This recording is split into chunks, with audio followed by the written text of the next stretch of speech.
अनुच्छेद में क्या दिया गया है, तो उस अनुच्छेद के बारे में आज समझेंगे और कोशिश करेंगे कि अंत तक बने रहें। आयोग आशा करते हैं। अगर वीडियो अच्छा लगे तो लाइक शेयर कमेंट जरूर कीजिएगा। चलिए क्वेश्चन देख रहे हैं। अनुच्छेद लिखा है 1, क्या लिखा है? अनुच्छेद 1। अनुच्छेद 1 में क्या है? राज्य, संघ, नाम और राज्यों के क्षेत्र, मतलब भारत राज्यों का संघ है।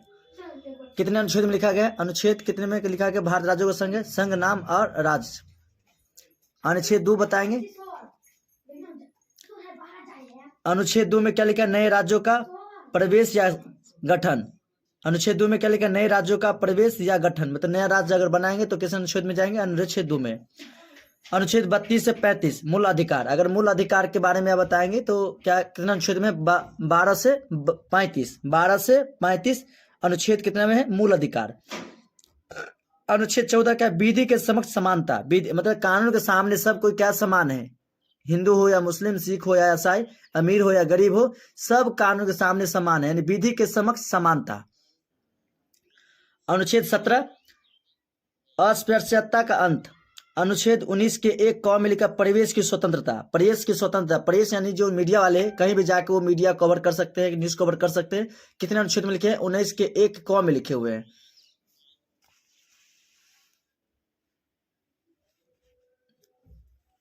पढ़ेंगे अनुच्छेद 21 प्राण एवं दैहिक स्वतंत्रता। प्राण एवं दैहिक स्वतंत्रता। अनुच्छेद 23 में लिखा है बाल श्रम निषेध, मतलब बाल से कोई बच्चे से अगर कोई काम करवाते हैं तो उसे क्या अनुच्छेद 23 के तहत उसे कार्रवाई किया जा सकता है, उस मम्मी पापा पर या जो जबरदस्ती काम करवाते उस पर। अनुच्छेद 24 बच्चों का शोषण। बच्चों का अगर शोषण हो रहा है तो कितना अनुच्छेद से हम क्लेम करेंगे? अनुच्छेद 24। अनुच्छेद 24। अनुच्छेद 24 से क्या? बच्चों का शोषण। अनुच्छेद 36 से 51 राज्यों के नीति निर्देशक तत्व। अनुच्छेद 40 ग्राम पंचायतों का संगठन। ग्राम पंचायतों का जो गठन होता है कितना अनुच्छेद के तहत? अनुच्छेद 40 के तहत। अनुच्छेद 45 बच्चों के लिए निःशुल्क शिक्षा। कितने बच्चों के लिए? आप कितने वर्ष के बच्चे को निःशुल्क शिक्षा दी जाती है? तो 0 से 14 वर्ष के बच्चे के लिए, 0 से 14 यानी कि 6 से 8 क्लास तक का क्या होगा? उसको फ्री ऑफ कॉस्ट शिक्षा दी जाएगी। ना उसके बुक का पैसा लगेगा, ना उसको एग्जाम फी लगेगा, ना उसको एडमिशन फी लगेगा। कोई भी अगर गवर्नमेंट स्कूल में आप जाते हैं तो आपको 0 से 14 वर्ष के बच्चे को निःशुल्क शिक्षा दी जाएगी। अनुच्छेद 51 के क में मूल कर्तव्य। अब यहाँ बताएंगे 12 से 35 था मूल अधिकार, और यहाँ दिया हुआ है जस्ट अनुच्छेद 51 के क में मूल कर्तव्य। मूल कर्तव्य क्या है? अनुच्छेद 52 भारत का राष्ट्रपति। भारत में एक राष्ट्रपति होगा। कितना अनुच्छेद में लिखा गया है? अनुच्छेद 52 में लिखा गया है कि भारत का एक राष्ट्रपति होगा। आप कमेंट करके बताएं कि भारत का राष्ट्रपति कौन है और प्रथम महिला राष्ट्रपति कौन थी।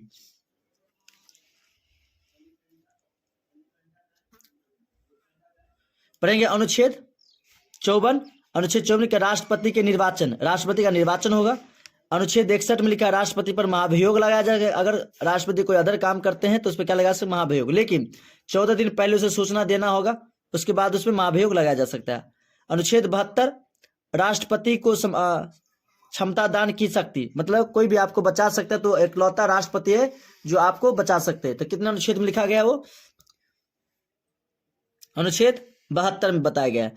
अनुच्छेद 74 भारत के प्रधानमंत्री। अनुच्छेद 74 में लिखा गया कि भारत में एक प्रधानमंत्री होंगे। अनुच्छेद 79 संसद का गठन। अनुच्छेद 80-81 में राज्य लोकसभा का गठन। अनुच्छेद 85 लोकसभा का विघटन। लोकसभा का विघटन कर सकते। कितने अनुच्छेद में लिखा है? अनुच्छेद 85 में लिखा गया है।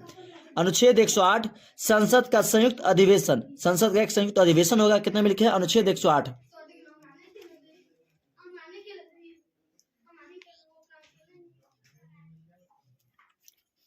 अनुच्छेद 244 अनुसूचित और जनजाति के क्षेत्र। अनुच्छेद 280 वित्त आयोग। अनुच्छेद 280 वित्त आयोग। अनुच्छेद 324 निर्वाचन आयोग का उल्लेख। निर्वाचन आयोग के उल्लेख। अनुच्छेद 330 जनजाति के आरक्षण। अनुच्छेद 343 संघ की राजभाषा। संघ में क्या होगा? एक राजभाषा होगा।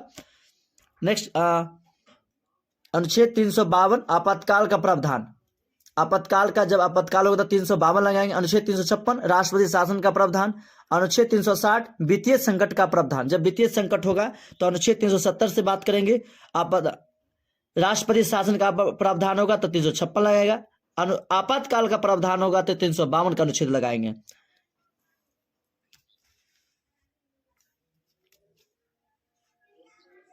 अनुच्छेद 368 संविधान संशोधन प्रावधान, संविधान संशोधन प्रावधान। अनुच्छेद 370 जम्मू कश्मीर को विशेष दर्जा, लेकिन वो क्या हुआ 2019 में इसे समाप्त कर दिया गया। ओके,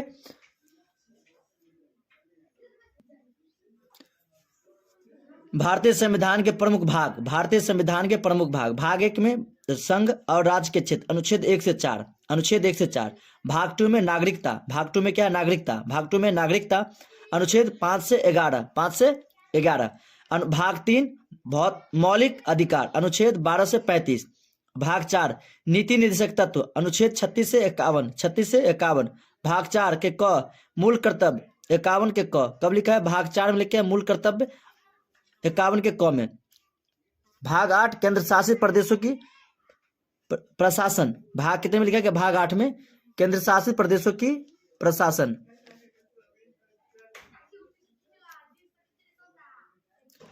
नेक्स्ट बताएंगे भाग नंबर 15 निर्वाचन, अनुच्छेद 324 से 329। भाग नंबर 17 राजभाषा, अनुच्छेद 343 से 351। भाग नंबर 18 आपातकाल उपबंध, अनुच्छेद 352 से 360। भाग 20 संविधान संशोधन, अनुच्छेद 368, संविधान संशोधन अनुच्छेद 368। नेक्स्ट टॉपिक देखने वाले हैं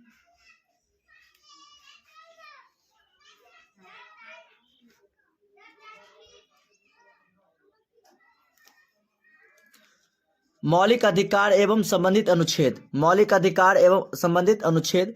लेकिन समानता का अधिकार, अनुच्छेद 14 से 18, समानता का अधिकार का अनुच्छेद 14 से 18। स्वतंत्रता का अधिकार, अनुच्छेद 19 से 22। शोषण के विरुद्ध अधिकार, अनुच्छेद 23 से 24। धार्मिक स्वतंत्रता का अधिकार, अनुच्छेद 25 से 28। संस्कृति और शिक्षा का अधिकार, अनुच्छेद 29 से 30।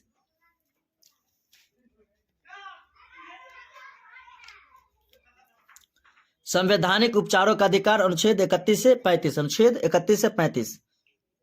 आई होप आप लोगों को वीडियो अच्छा लगा हो तो लाइक शेयर कमेंट जरूर करें। ओके,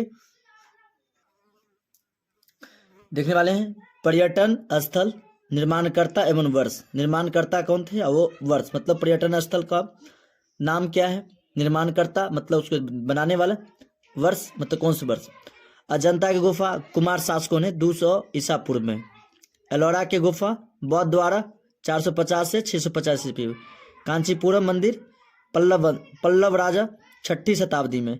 खजुराहो मंदिर चंदेल राजाओं 950 से 1050। ओके, कुतुब मीनार कुतुबुद्दीन ऐबक। कोई क्वेश्चन पूछे कुतुब मीनार का बनाया किसने, कुतुबुद्दीन ऐबक ने 1199। कब बनाया, 1199। 2.5 दिन का झोपड़ा कुतुबुद्दीन ऐबक का 1199। देख दोनों सेम बनाया, कुतुब मीनार कुतुबुद्दीन ऐबक 1199 में। 2.5 दिन का झोपड़ा कुतुब मीनार कुतुबुद्दीन ऐबक 1199। कोणार्क मंदिर नरसिंह देव प्रथम 13वीं सदी में। हौज खास अलाउद्दीन खिजली 1305 ईस्वी में। विजय स्तंभ महाराणा कुंभा 1458 से 68 ईस्वी। आगरा फोर्ट अकबर 1566 ईस्वी। फतेहपुर सिकरी अकबर 1571 ईस्वी। चार मीनार कुतुब शाह 1591 ईस्वी में। कब बना, 1591। नेक्स्ट है निशात बाग आसिफ अली 1633 ईस्वी। दीवाने खास शाहजहां 1637 ईस्वी। ताजमहल शाहजहां 1630 से 1652। जामा मस्जिद शाहजहां 1644। जामा मस्जिद 1644। मोती मस्जिद शाहजहां 1646 से 1653। लाल किला शाहजहां 1648 ईस्वी। विलियम फोर्ट लॉर्ड क्लाइव 1800 ईस्वी। हवा महल प्रताप सिंह 1799 ईस्वी। 1799। नेक्स्ट है प्रमुख उपकरण एवं उनके कार्य। बैरोमीटर वायुमंडलीय दाब के माप। बैरोमीटर से क्या मापा जाता है, वायुमंडलीय दाब को मापा जाता है। हृदय और फेफड़े की गति स्टेथोस्कोप, स्टेथोस्कोप किससे मापा जाता है? स्टेथोस्कोप से मापा जाता है। ओके। हृदय की गति कार्डियोग्राम, कार्डियोग्राम, हृदय की गति किससे मापा जाता है? कार्डियोग्राम। द्रव का अपेक्षित घनत्व हाइड्रोमीटर, हाइड्रोमीटर, हाइड्रोमीटर, हाइड्रोमीटर। पौधे की जड़ों के दाब की माप नैनोमीटर, किससे? पौधों की जड़ों के दाब की माप किसे क्या कहते हैं? मैनोमीटर। कौन सा? मैनोमीटर। कौन सा मीटर? मैनोमीटर।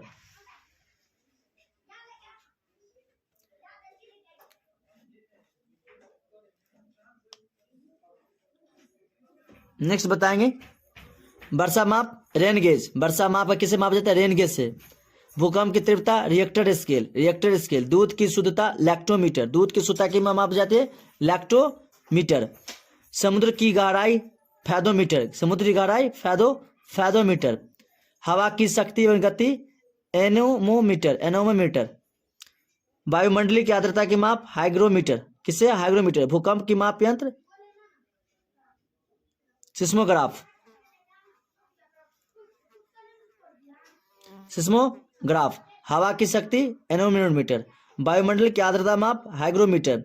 भूकंप सिस्मोग्राफ, भूकंप की माप यंत्र सिस्मोग्राफ।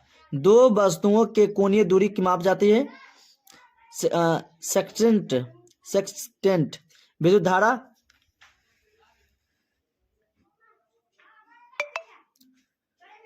विद्युत धारा की माप आमीटर, विद्युत धारा आमीटर से मापी जाती है। पहाड़ियों द्वारा तय की गई दूरी ओडोमीटर। पौधों की वृद्धि मापी जाती है क्रेडोस्कोग्राफ। वायुयान की गति मापने के टेकोमीटर। रक्तदाब मापी जाती है स्पैग्नोमीनोमीटर। आई होप वीडियो अच्छा लगा हो तो लाइक शेयर कमेंट जरूर करें। आपका अपना चैनल। ओके बाय, मिलते हैं नेक्स्ट क्लास में। कोई भी कॉम्पिटिटिव एग्जाम देते आपको यहाँ से 1 से 2 नंबर देखने को 110% मिलने की चांस बनती है। तो चलते तैयार बने रहे अंत तक। क्या लिखा है टॉपिक? प्रसिद्ध ऐतिहासिक स्थल एवं मंदिर, प्रसिद्ध ऐतिहासिक स्थल एवं मंदिर। ये लिखा स्थल या मंदिर, या लिखा स्थिति, मतलब कहाँ पे वो जगह है। जैसे पहला क्वेश्चन है अजंता एवं एलोरा कहाँ है? औरंगाबाद में। कहाँ है? औरंगाबाद कहाँ है? महाराष्ट्र। शांति निकेतन कोलकाता पश्चिम बंगाल। ओके। क्वेश्चन आपको आएगा कि शांति निकेतन कहाँ है? तो कोलकाता में है। कोलकाता कहाँ है? पश्चिम बंगाल। पश्चिम बंगाल की राजधानी है कोलकाता। विजय स्तंभ चित्तौड़गढ़ राजस्थान। ओके। विजय स्तंभ कहाँ है? चित्तौड़गढ़ राजस्थान। चार मीनार कहाँ है? हैदराबाद। चार मीनार कहाँ है? हैदराबाद। हम्पी कर्नाटक। हम्पी का आप हमें कमेंट के बताएं कि हम्पी यानी विजयनगर, विजयनगर की जो स्थापना किसने किया और कब किया? चिल्का झील कहाँ है? उड़ीसा। चिल्का झील कहाँ है? उड़ीसा। खारे पानी का झील है ये, चिल्का झील उड़ीसा में है।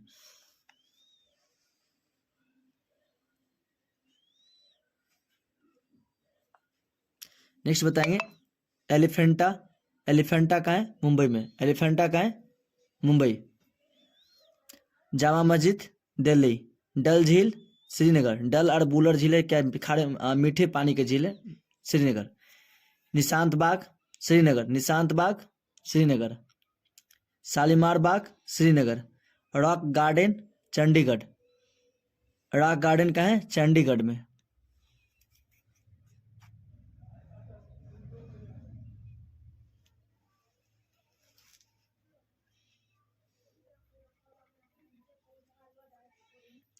नेक्स्ट है बुलंद दरवाजा फतेहपुर सीकरी। सारनाथ वाराणसी। क्वेश्चन है सारनाथ कहाँ है? वाराणसी में। महाबलीपुरम चेन्नई। हेलीवीड बेंगलुरु यानी कर्नाटक। सांची स्तूप भोपाल। लिंगराज मंदिर उड़ीसा। सूर्य मंदिर एवं काला पैगोडा कोणार्क, कोणार्क यानी उड़ीसा में।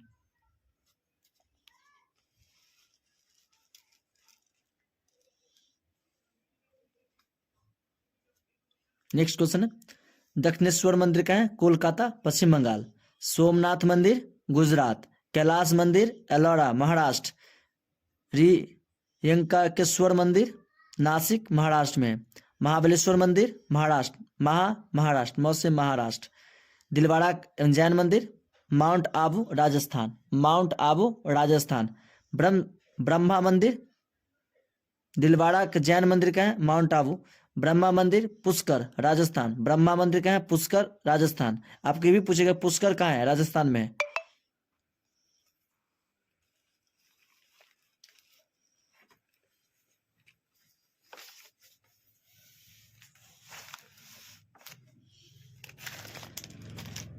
होशियालेश्वर मंदिर कहाँ है?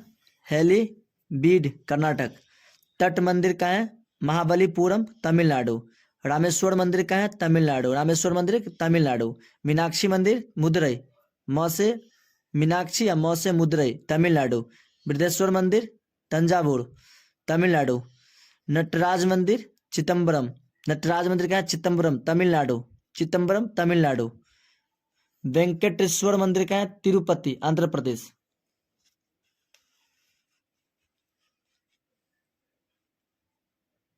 नेक्स्ट स्वर्ण मंदिर अमृतसर पंजाब। स्वर्ण मंदिर कहाँ है? अमृतसर पंजाब में। अमरनाथ मंदिर श्रीनगर कश्मीर। जगन्नाथ मंदिर पुरी उड़ीसा। वैष्णो देवी मंदिर जम्मू कश्मीर। 2.5 दिन का झोपड़ा, आपसे क्वेश्चन बहुत पूछा जाता है कि 2.5 दिन का झोपड़ा कहाँ है? अजमेर राजस्थान में। खजुराहो मंदिर छतरपुर मध्य प्रदेश। कांचीपुरम का मंदिर तमिलनाडु चेन्नई। विलियम फोर्ट कोलकाता पश्चिम बंगाल। हवा महल जयपुर राजस्थान।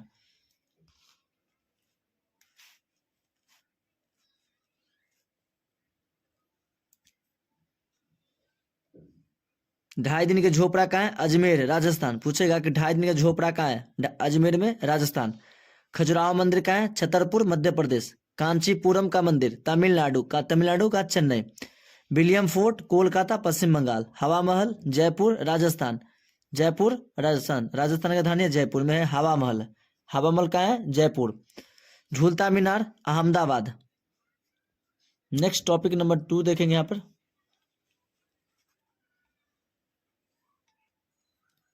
प्रसिद्ध शासकों के मकबरे। प्रसिद्ध शासकों के मकबरे। बाबर का मकबरा, ये शासक मकबरा। मकबरा मतलब जो जहाँ जलाया दफनाए गए मकबरा। बाबर का मकबरा कहाँ है? काबुल। बाबर काबुल। बाबर काबुल। अब अकबर का सिकंदरा। जहांगीर लाहौर और औरंगजेब दौलताबाद। हुमायूं दिल्ली। शेरशाह सासाराम। शेरशाह सासाराम। शाहजहां आगरा। बैबू बरार चंदेरी। बैजू सिक्के का मोस्ट इम्पोर्टेंट आप लोग ध्यान देंगे और जिसे आज बेहतरीन तरीका से बताने वाले हैं, ठीक है ना।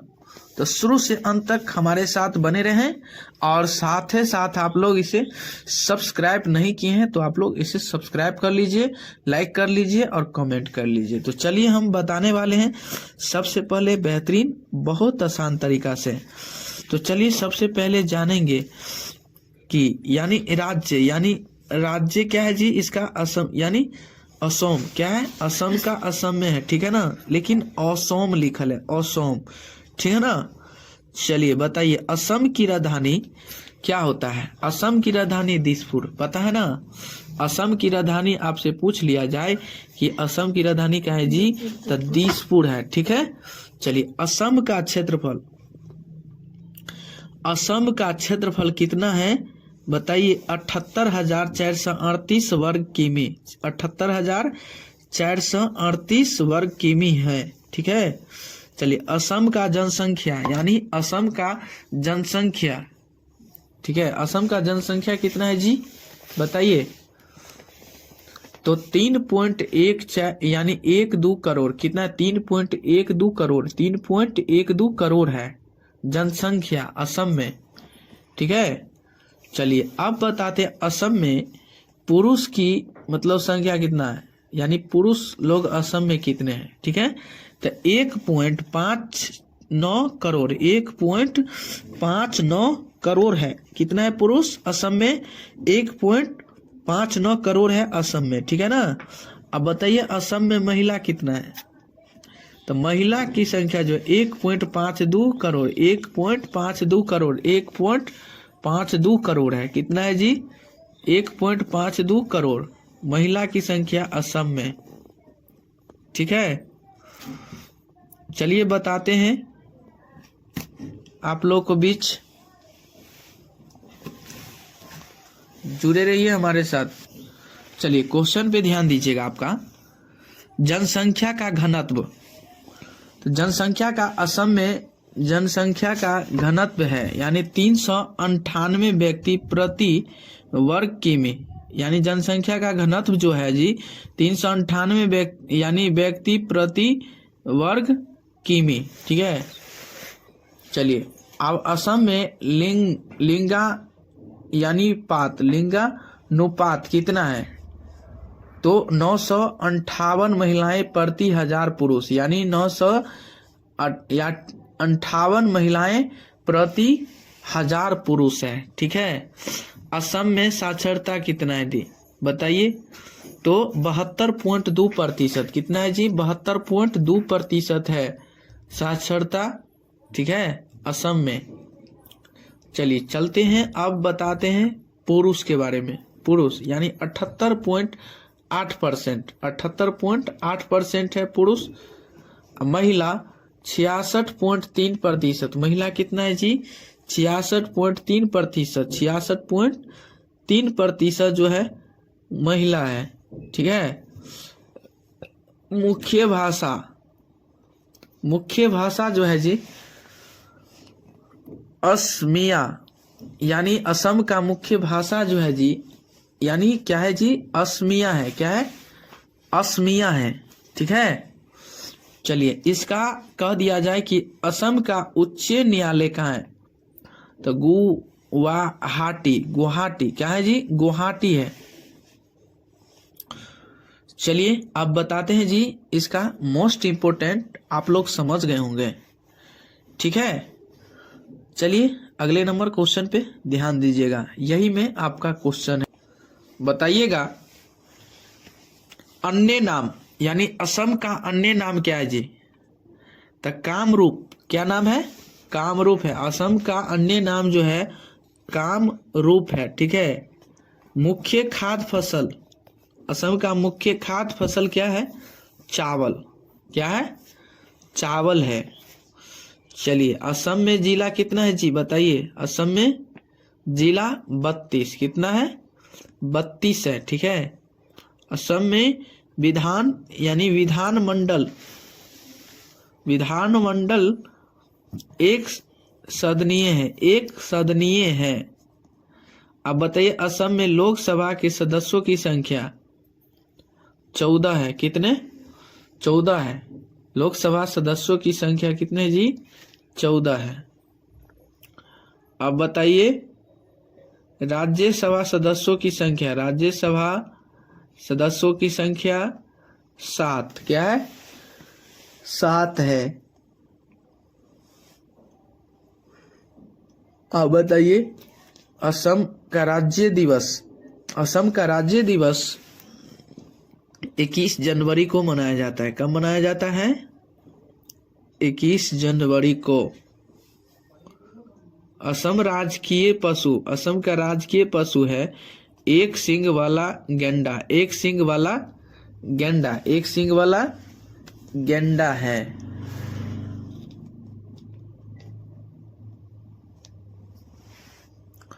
अब बताइएगा यानी असम का राजकीय पक्षी यानी सफेद पंखी बत्तख।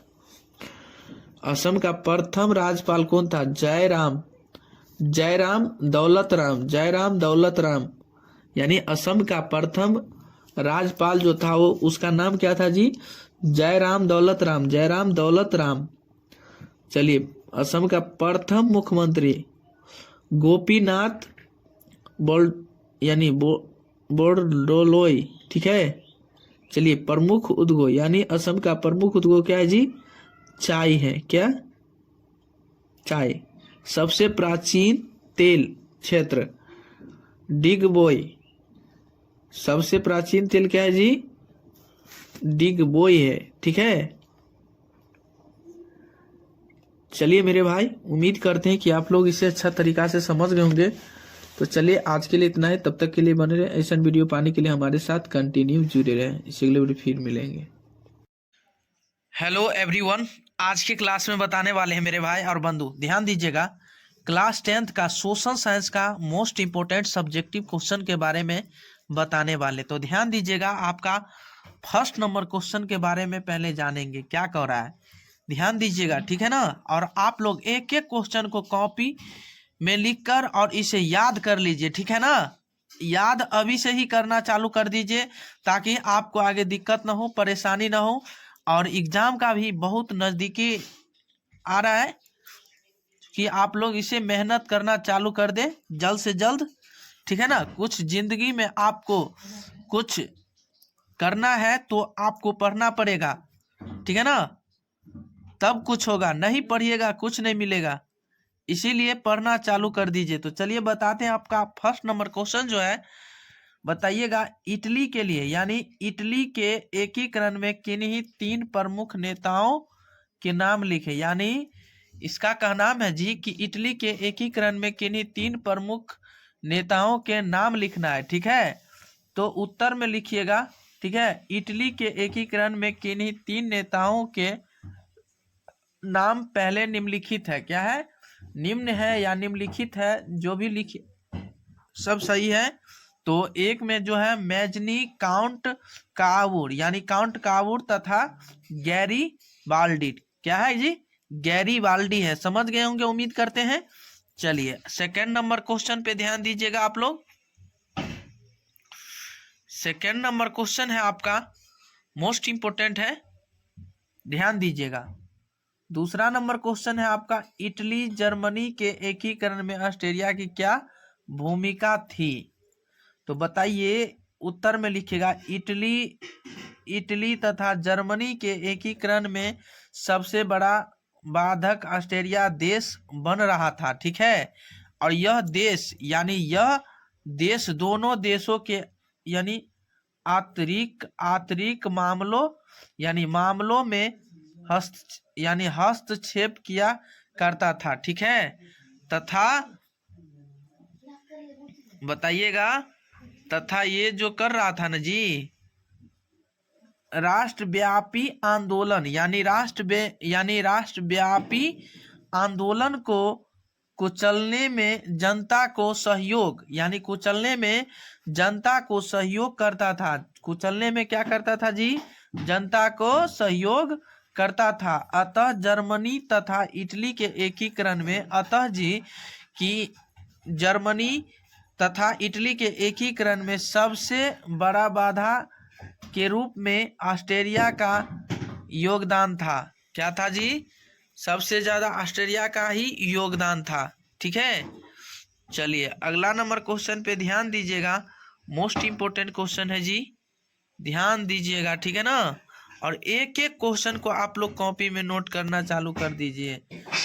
कार्बोनरी यानी कार्बोनरी क्या था? यानी कार्बोनरी क्या था जी? बताइएगा कार्बोनरी क्या था। मोस्ट इंपोर्टेंट क्वेश्चन था कि कार्बोनरी एक गुप्त दल था। यानी कार्बोनरी जो था वो क्या चीज से था जी? गुप्त दल था। क्या था जी?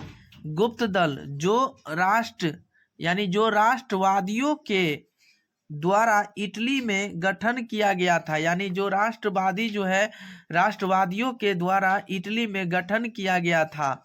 इसका मुख्य उद्देश्य छापेमार के द्वारा राजतंत्र को नष्ट कर गणतंत्र का स्थापना करना था। यानी उसका का नाम था जी कि उद्देश्य उसका जो यही था कि छापेमार के द्वारा राजतंत्र को नष्ट करके गणतंत्र का स्थापना करना था, ठीक है। जो सिर्फ मेजोनी इस दल के प्रमुख नेता थे। मेजनी जो थे ना, वो इस दल का प्रमुख नेता थे, मेजोनी, ठीक है।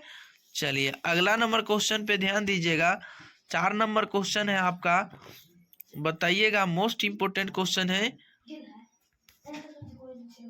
कि रक्त एवं लौह की नीति का नीति क्या है? रक्त एवं लौह की नीति क्या है जी? बताइएगा।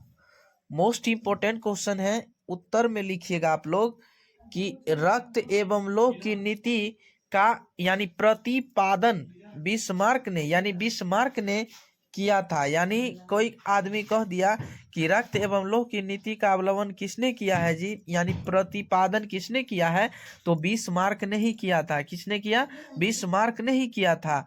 इस नीति के अनुसार सैन्य शक्ति को सहायता से जर्मनी का एकीकरण करना था। सैन्य शक्ति को क्या करना था? सहायता से जर्मनी का एकीकरण करना था। ठीक है, बताइए। अगला नंबर क्वेश्चन है आपका most important question, 5 number question है, ध्यान दीजिएगा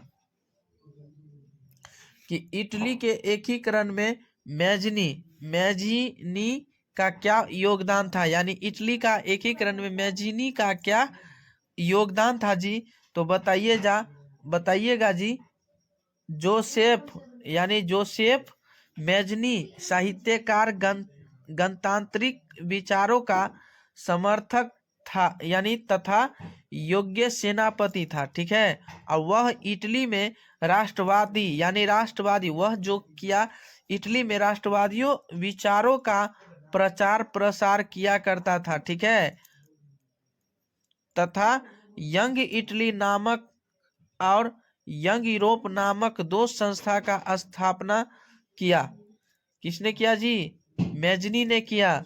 और जिसका उद्देश्य इटली का एकीकरण करना था। उसका मैजनी का एक ही उद्देश्य था कि उसका उद्देश्य था कि एकीकरण करके स्थापना यानी ये किया।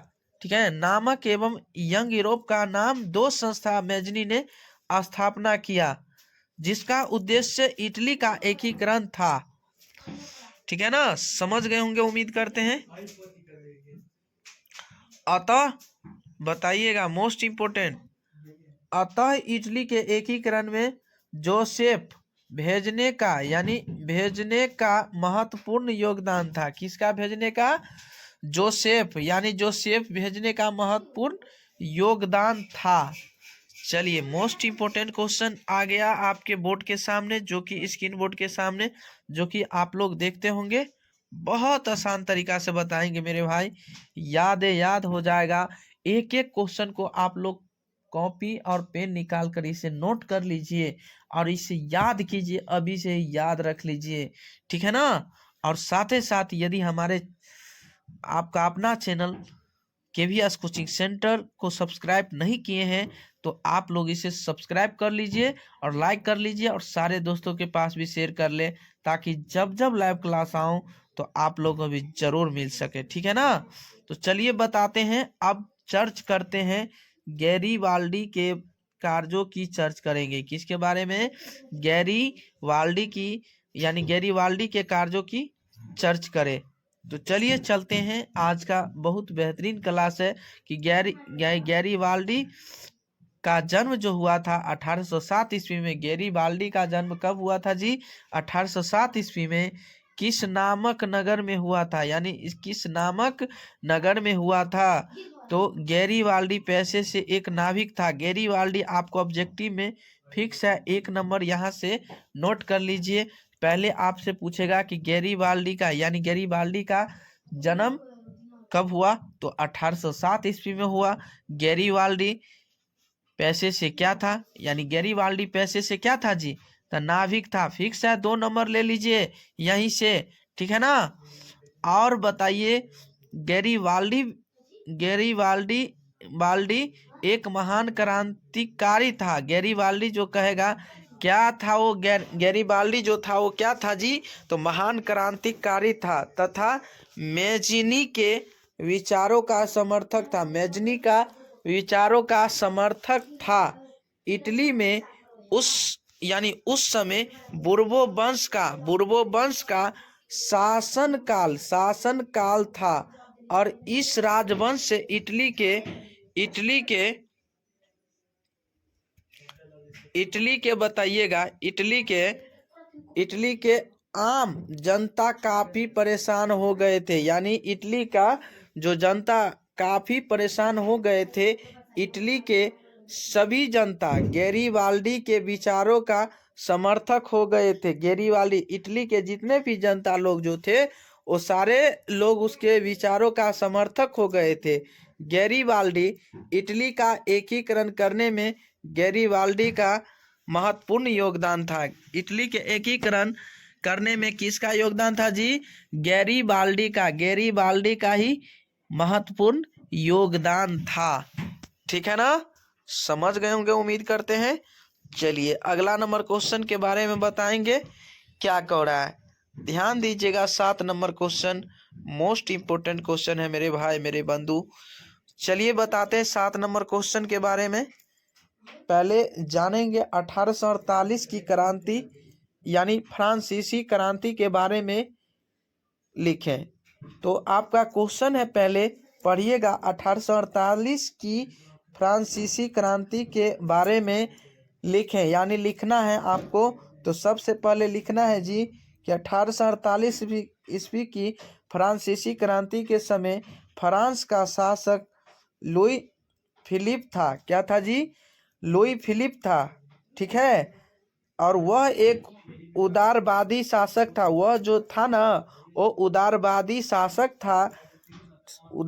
शासक था और उसने अपने विरोधियों को खुश रखने के लिए स्वर्णीय मध्य वर्ग नीति का अवलंबन किया था तथा सन 1840 ईस्वी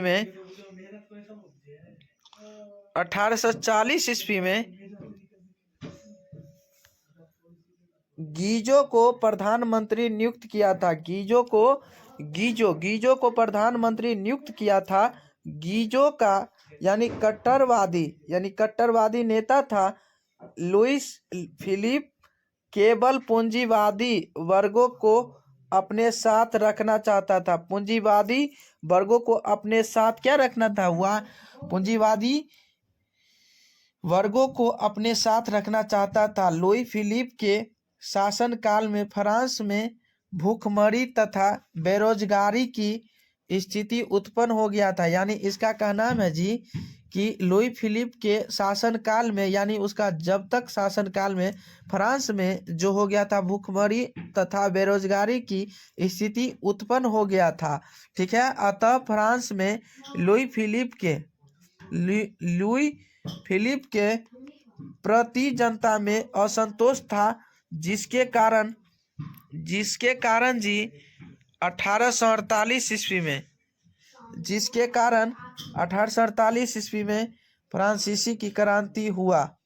ठीक है, तो उम्मीद करते हैं कि मेरे भाई और बंधु आप लोग इसे अच्छा तरीका से समझ गए होंगे। तो चलिए आज के क्लास में इतना ही, तब तक के लिए बने रहें और ऐसा वीडियो पाने के लिए हमारे साथ कंटिन्यू जुड़े रहें। तो आज के लिए इतना ही, तब तक के लिए बने रहें और आप लोग इसे सब्सक्राइब कीजिए, लाइक कीजिए, कमेंट कीजिए, शेयर कीजिए। ठीक है ना, तो आप लोग इसे कंटिन्यू जुड़े रहें। इस अगले वीडियो में फिर मिलेंगे, तब तक के लिए बने को आप लोग इसे लिख कर इसे याद कीजिए। ठीक है ना, चलिए एग्जाम के लिए इम्पोर्टेंट क्वेश्चन है। चलिए बताते हैं। आपका क्वेश्चन 36 से आज बताने वाले हैं। इससे पिछले वीडियो यदि हमारे देखे होंगे 1 से 35 वीडियो, यानी इसमें बना दिए हैं 135 क्वेश्चन इससे पिछले वीडियो में। आज हम बताने वाले हैं 36 से लेकर आज 50 तक बताने वाले। तो ध्यान दीजिएगा और एक एक क्वेश्चन पे ध्यान दीजिएगा। सबसे पहले जानेंगे कि प्रकाश परावर्तन किसे कहते हैं। ठीक है, प्रकाश परावर्तन किसे कहते हैं, तो ध्यान दीजिएगा कि उत्तर में लिखिएगा। मोस्ट इंपोर्टेंट क्वेश्चन है कि प्रकाश का किसी वस्तु से टकराकर लौटने की क्रिया को क्या कहते हैं? प्रकाश का परावर्तन कहते हैं। बताइएगा कि किसी भी वस्तु से टकराकर यानी लौटने की प्रक्रिया को क्या कहते हैं? प्रकाश का परावर्तन कहते हैं। याद हो जाएगा ना, एक के बेर में याद हो जाएगा। चलिए 37 नंबर क्वेश्चन है का कि अवतल दर्पण में बनने वाली प्रतिबिंब की प्रमुख यानी विशेषता क्या है? तो बताइएगा, आंसर लिखिएगा कि अवतल दर्पण में बनने वाला प्रतिबिंब वास्तविक और आभासी होगा। क्या होगा जी? वास्तविक और आभासी होगा। ठीक है, 38 नंबर क्वेश्चन पे ध्यान दीजिएगा। आपका क्वेश्चन है कि मुख्य अक्ष यानी अक्ष से आप क्या समझते हैं? ध्यान दीजिएगा, मोस्ट इंपोर्टेंट करवा क्वेश्चन है जी कि गोलीय दर्पण गोलीय दर्पण के ध्रुव से वक्रता केंद्र को यानी मिलने वाली सरल रेखा को दर्पण या प्रधान या मुख्य अक्ष कहते हैं। ठीक है, क्या क्या कहते हैं? दर्पण का प्रधान या मुख्य अक्ष कहते हैं। ठीक है, चलिए ध्यान दीजिएगा।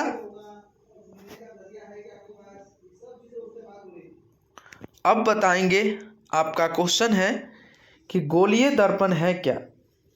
गोलीय दर्पण से किसे कहते हैं, यानी गोलीय दर्पण से आप क्या समझते हैं बताइए। तो गोलीय दर्पण उस दर्पण को कहते हैं जिसकी परावर्तक सतह किसी खोखले गोले का एक भाग होता है। गोलीय दर्पण उस दर्पण को कहते हैं जिसकी परावर्तक सतह किसी खोखले गोले का एक भाग होता है, उसे ही हम गोलीय दर्पण कहते हैं। चलिए अब बताएंगे उत्तल दर्पण। उत्तल दर्पण किसे कहते हैं जी? तो जिस दर्पण में प्रकाश का परावर्तन दर्पण के बाहरी सतह से होता है, यानी बाहरी सतह से होता है, उसे उत्तल दर्पण कहते हैं। उसे क्या कहते हैं? उत्तल दर्पण कहते हैं। जिस दर्पण में प्रकाश का परावर्तन दर्पण के बाहरी सतह से होता है, उसे हम उत्तल दर्पण कहते हैं। ठीक है, अवतल दर्पण से आप क्या समझते हैं बताइए। तो अवतल दर्पण किसे कहते हैं? तो जिस दर्पण में प्रकाश का परावर्तन दर्पण के भीतर सतह से होता है, यानी भीतर सतह से होता है, तो उसे हम अवतल दर्पण कहते हैं। भीतर जब कहेगा तो आपको उत्तल दर्पण कहना होगा, और बाहरी सतह से कहेगा जी तो आपको उत्तल दर्पण कहेगा। ठीक है, तो अब समझ गए ना, अवतल और उत्तल दर्पण में समझ गए होंगे। चलिए तो बताते हैं, क्वेश्चन आगे की दुनिया में बताएंगे। चलिए ध्यान दीजिएगा, क्वेश्चन पे कह रहा है कि उस अवतल दर्पण की फोकस दूरी ज्ञात कीजिए जिसकी वक्रता त्रिज्या 32 cm है। तो बताइएगा r बराबर 32 cm है जी, बताइएगा -32 cm। तो f बराबर क्या होता है जी? फोकस दूरी बराबर r/2, तो -32/2, तो कितने होगा? 16 -16 आंसर। समझ गए ना?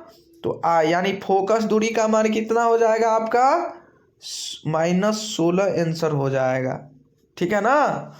चलिए अब अगला नंबर क्वेश्चन पढ़ते हैं कि अवतल एवं उत्तल दर्पण के फोकस एवं फोकस दूरी में क्या अंतर है।